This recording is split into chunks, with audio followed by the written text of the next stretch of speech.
vezes, é verdade, mas às vezes a vontade de Deus funciona como um gás paralisante, porque está ali a menina olhando para o garoto, e o garoto olhando para a menina, e ele diz assim: eu vou orar para saber se é da vontade de Deus.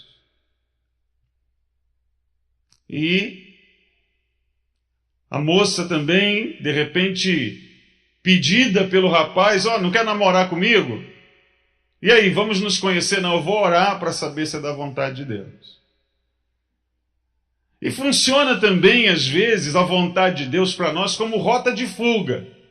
Porque usando esse mesmo exemplo aqui de namoro, noivado, casamento, usando esse mesmo exemplo, a gente vai encontrar aquele que depois que orou, ele vai virar para a moça para dizer assim: olha, você é muito legal, mas eu orei e não é da vontade de Deus.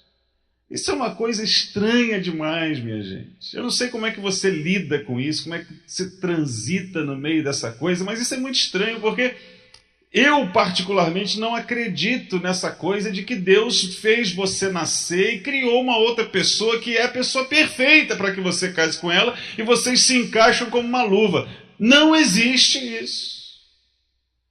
Não adianta você chegar para alguém, porque veja hoje, olha, isso é um assunto que vai estar em breve aqui em pauta nesse púlpito, porque a maioria das pessoas que tem pedido para a gente orar essa semana é problema conjugal. Problema conjugal. Então, poxa, mas não foi Deus que deu?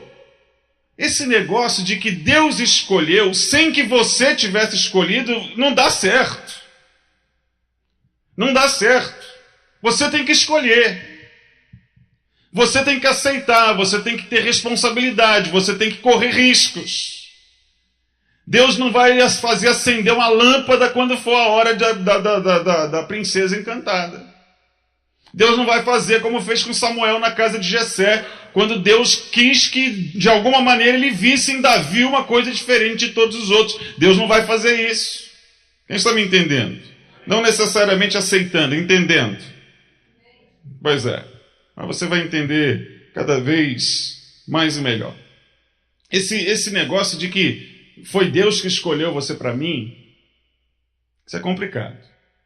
Inclusive, se puder tirar essas músicas aqui do casamento, eu até agradeço. Não é que foi Deus que escolheu você para mim. Olha, tomara que tenha sido também, mas você tem que ter escolhido primeiro. Você tem que ter gostado primeiro.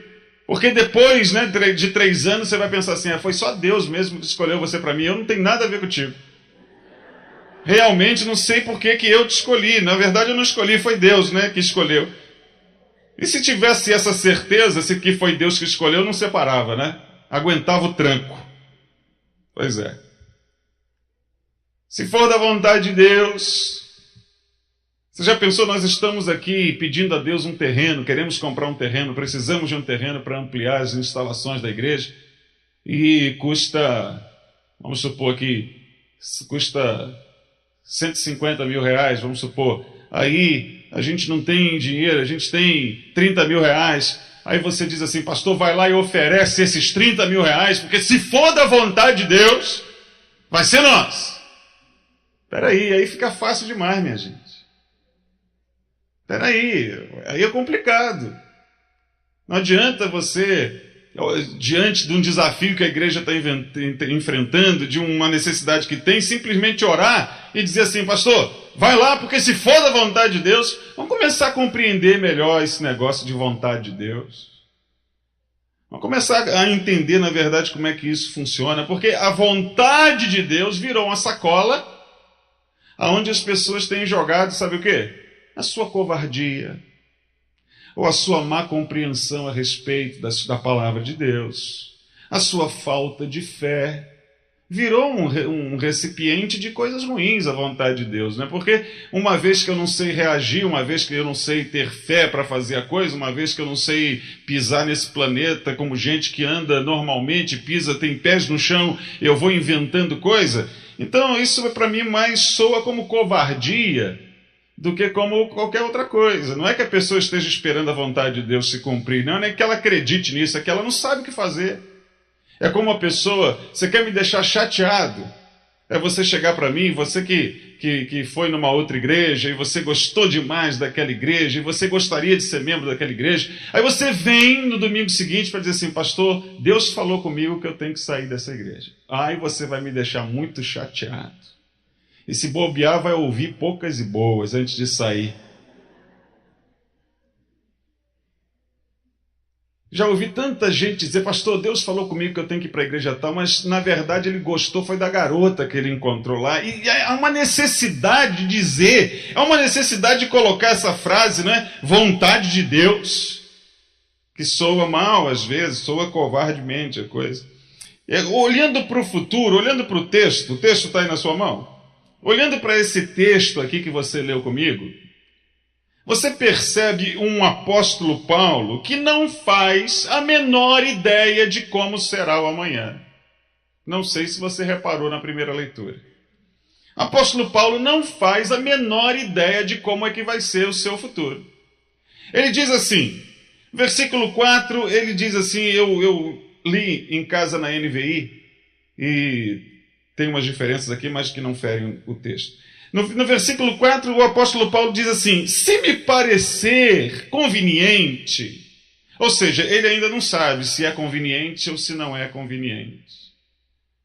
Ele ainda não tem certeza se deve ou se não deve. Aí no versículo 6 ele diz assim: talvez eu permaneça aí com vocês, mas não sei. Pode ser que eu fique aí um tempo, pode ser até que eu passe o inverno todo, mas não tenho certeza não do que vai ser. Não sei, talvez eu permaneça, quem sabe passe o inverno todo e tudo bem. Ainda no versículo 6, ele vai dizendo assim, como alguém, se ele chegasse lá e alguém perguntasse: ô Paulo, e daqui você vai para onde, ô Paulo? E a resposta do Paulo aí no versículo 6 é: não sei, para onde quer que eu vá. Para onde quer que eu vá, vocês juntem um dinheirinho aí e me ajudem a pagar a passagem. Eu não sei ainda para onde é que eu vou, mas para onde quer que eu vá? Ele também não sabe para onde vai. No versículo 7, ele diz assim: ó, eu espero ficar algum tempo, não vou mais passar só por vocês não, mas eu espero passar algum tempo aí com você. No versículo 10, ele diz assim: e se Timóteo for? Ele não sabe se Timóteo vai, se Timóteo fica. Aí no versículo 11, é mais grave ainda a coisa, porque ele diz assim: irmãos, eu falei com Apolo, eu insisti para que Apolo fosse ter com vocês, olha, mas ele não quis ir de jeito nenhum. Olha só como é que está isso aqui a respeito de Apolo. 12. Acerca do irmão Apolo, muito lhe tenho recomendado que fosse ter com vocês, em companhia dos irmãos, mas de modo algum era vontade de Deus. Não, de modo algum era vontade dele ir agora. Quando der para ir, ele vai. Não é isso que está aí? É isso que está aqui. É um homem que tem liberdade com Deus. É um homem que não tem problemas, não tem crise com esse negócio. Ele está em Éfeso, quando ele escreve essa carta. Está escrevendo a carta na cidade de Éfeso. Diz aí que pretende ficar um pouco com vocês, passar o inverno. Dessa vez não vou passar direto, vou ficar por aí. Eu vou estar a caminho da Macedônia, uma paradinha aí em Corinto, vou passar um tempo com vocês, mas por enquanto eu fico aqui mesmo em Éfeso. Eu acho que isso é maravilhoso, meus irmãos. Isso aqui está nos trazendo um recado excepcional. Maravilhoso mesmo. Este homem aqui, ele não está parado esperando as coisas acontecerem. E eu queria dizer para vocês nessa noite...